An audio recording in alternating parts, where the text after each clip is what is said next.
কালাইন লারাং নদীর উভয় তীরে শতাধিক বাড়িঘর জলের তলায় কচিকাঁচাদের নিয়ে বিপাকে পড়েছেন এলাকার নাগরিকেরা।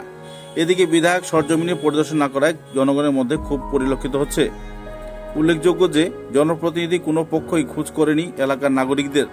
ডুবন্ত মানুষ সংবাদ মাধ্যমকে জানান, সোমবার রাত থেকে মঙ্গলবার পুরো দিন কাটিগড়ার বিধায়কের সঙ্গে একাধিকবার যোগাযোগ করার পর মঙ্গলবার শেষ বেলায় কালাইন বাজারে উপস্থিত হয়ে দায়সারা কথাবার্তা বলে তিনি সেখান থেকে চলে যান। ভুক্তভোগীদের বোকা বানানোর চেষ্টা করেন বিধায়ক। এও জানান যে তার পক্ষে সম্ভব নয় এই জ্বলন্ত স্থায়ী সমস্যার সমাধান করার জন্য। কচিকাঁচাদের নিয়ে প্রাণ বাঁচাতে ও জানমালের নিরাপত্তার দাবি জানান এলাকার নাগরিকেরা। কোনো নিশ্চয়তা বা অভয় দেননি বিধায়ক। প্লাবিত এলাকায় না গিয়ে কালাইন বাজারে বাসে পরিদর্শন করেন। উপস্থিত ডুবন্ত মানুষ আবেদন করেন যে রাজপথে পরিদর্শন না করে ডুবন্ত এলাকা পরিদর্শন করলে বিপদগ্রস্ত মানুষের দুঃখ দুর্দশা তিনি অনুভব করতে পারবেন। নিজের স্বচক্ষে দেখলে বুঝতে পারবেন এসব এলাকার মানুষ কিভাবে বসবাস করে আসছেন।